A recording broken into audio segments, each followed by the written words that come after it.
Assalamualaikum warahmatullahi wabarakatuh. Salam sejahtera untuk kita semua. Om Swastiastu, Nama Budaya. Selamat pagi, siang, sore, atau malam Bu Misal dengan teman-teman semua. Kali ini saya Muhammad Farel Andaresta dari Fakultas Hukum Angkatan 2017 Universitas Pelita Harapan akan menjelaskan topik yang sudah saya pilih, yaitu apa yang dimaksud dengan WTO.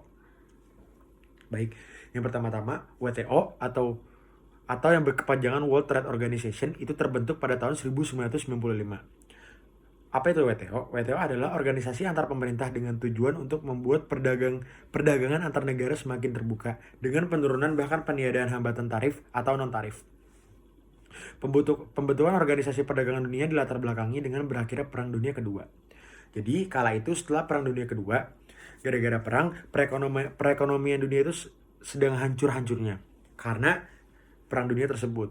Maka itu menyebabkan negara-negara besar dunia seperti Amerika Serikat atau negara-negara Eropa lainnya atau negara di Asia juga seperti Jepang untuk menata kembali perekonomian dunia, maka beberapa negara sepakat untuk membentuk lembaga perdagangan yang menjadi wadah yang berfungsi untuk mengatur perdagangan dunia yang menjadi penyokong bagi perekonomian dunia itu sendiri.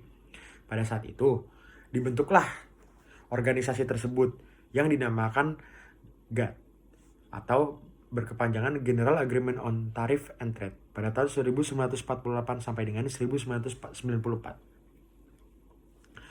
GATT terbentuk di latar belakangi karena pertemuan Bretton Woods maksud saya, yang dikenal dengan United Nations Monetary and Financial Conference tersebut dilaksanakan pada tahun 1944 bulan Juli di Bretton Woods, New Hampshire, Amerika Serikat, dan dihadiri oleh 44 negara.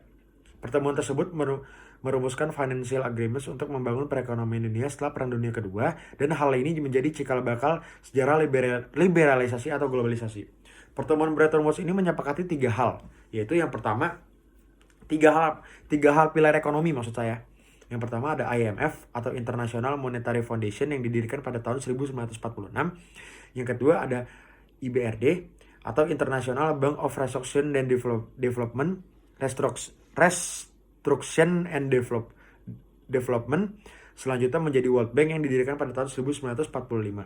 Yang ketiga ada ITO, International Trade Organization, yang berdiri pada tahun 1947 yang menghasilkan kesepakatan GATT yang dalam pengesahannya sebagai organisasi dunia. ITO tidak mendapatkan persetujuan pada sidang Senat di Amerika Serikat. Situasi ini berlaku cukup lama, dan di lain pihak organisasi perdagangan ini harus berjalan. Oleh karena itu, nama kesepakatan GATT dijadikan nama organisasi sementara karena nama resmi organisasi belum disep atau belum sah sampai akhirnya WTO terbentuk secara resmi pada tahun 1995. Oke. Selanjutnya saya akan menjelaskan tentang tujuan dan fungsi dari WTO. Dalam pembukaan yang terdapat pada Marrakesh Agreement yang berisi penetapan WTO, semua pihak yang ada pada perjanjian tersebut sepakat untuk membuat tujuan yang ingin dicapai melalui sistem perdagangan multilateral, yaitu untuk yang pertama meningkatkan standar hidup, yang kedua untuk menjamin terciptanya lapangan kerja, yang ketiga untuk meningkatkan produksi dan perdagangan serta mengoptimalkan memanfaatkan sumber daya di dunia. Sedangkan yang menjadi fungsi utama dari WTO adalah sebagai forum bagi anggotanya untuk melakukan perundingan perdagangan serta mengadministrasikan semua hasil perundingan dan peraturan-peraturan perdagangan internasional. Selain itu, fungsi WTO ada beberapa macam, yaitu yang pertama, mengatur perjanjian antar negara dalam perdagangan. Yang kedua, mendorong arus perdagangan antar negara dengan mengurangi dan menghapus berbagai hambatan yang dapat mengganggu kelancaran arus perdagangan barang dan jasa. Yang ketiga, memfasilitasi perundingan dengan menyediakan forum negosiasi yang lebih permanen. Yang keempat, untuk penyelesaian sengketa, mengingat hubungan dagang sering menimbulkan konflik-konflik kepentingan pribadi. Yang kelima, menyelesaikan sengketa dagang. Yang keenam, sebagai forum negosiasi perdagangan. Yang ketujuh, memonitor kebijakan perdagangan suatu negara. Yang terakhir, ke-8, adalah memberikan bantuan kepada negara-negara berkembang. Dan selanjutnya saya akan membacakan prinsip-prinsip dasar dari World Trade Organization atau disingkat WTO. Yang pertama, sebelumnya prinsip ini ada 5. Yang pertama, perlakuan yang sama untuk semua anggota atau bisa disebut juga Most Favored Nation Treatment MFN. Prinsip ini diatur dalam pasal 1 Pasal 1 GATT tahun 1994 yang mensyaratkan semua komitmen yang dibuat atau ditandatangani dalam rangka perlakuan yang secara kepada semua negara anggota WTO atau asas non-diskriminasi tanpa syarat. Misalnya, suatu negara tidak diperkenakan untuk menerapkan tingkat tarif yang berbeda kepada suatu negara dibandingkan negara lainnya. Dengan berdasarkan prinsip dari MFN tersebut, negara-negara anggota tidak dapat begitu saja mendiskriminasikan mitra-mitra dagangnya. Keinginan tarif impor yang diberikan pada produk suatu negara harus diberikan pula kepada produk impor dari mitra dagang dengan anggota lainnya juga.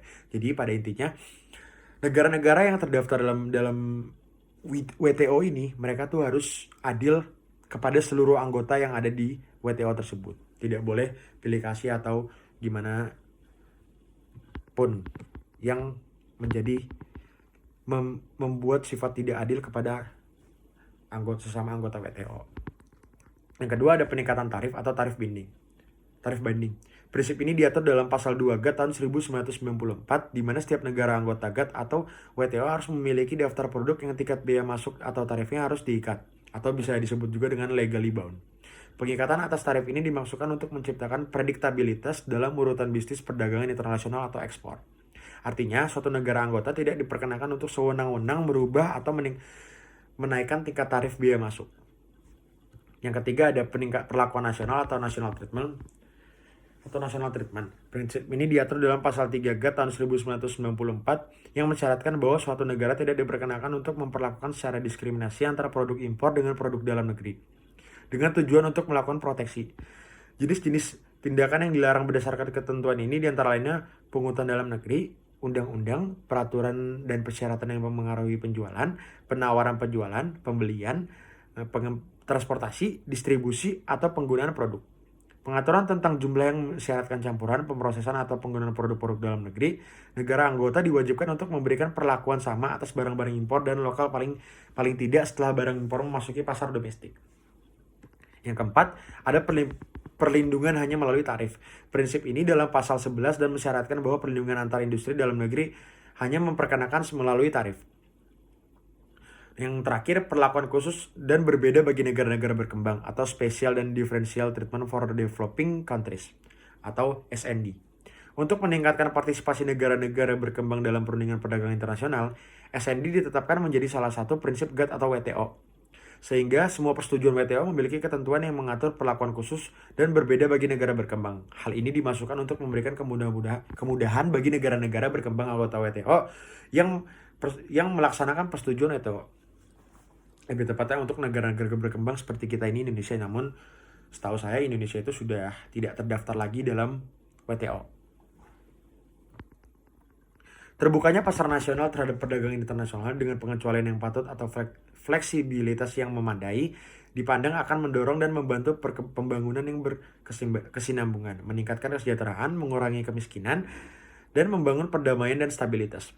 Pada saat yang bersamaan, keterbukaan pasar harus disertai dengan kebijakan nasional dan internasional yang sesuai dan dapat memberikan kontribusi terhadap pertumbuhan dan pembangunan ekonomi sesuai dengan kebutuhan dan aspirasi setiap negara anggota. Jadi pada inti dasarnya, WTO ini dibentuk karena kala itu setelah Perang Dunia Kedua, ekonomi negara lagi hancur, dan untuk menstabilisasikan perekonomian dunia, maksud saya, dibentuklah beberapa negara tersepakat untuk membentuk organisasi yang bernama WTO. Yang seperti saya jelaskan tadi, fungsinya untuk sebagai pengawas dari perdagangan internasional, atau bisa juga sebagai membantu negara-negara berkembang yang terdaftar dalam anggota WTO tersebut, dan lain-lain. Oke, sekian yang bisa saya jelaskan dari topik yang telah saya pilih, yaitu apa itu WTO atau World Trade Organization. Kurang lebihnya, Miss Michelle mohon maaf kalau misalnya saya ada kekurangan kata atau kesalahan kata atau ketidakjelasan apapun yang saya jelaskan. Segitu saja. Terima kasih banyak. Assalamualaikum warahmatullahi wabarakatuh.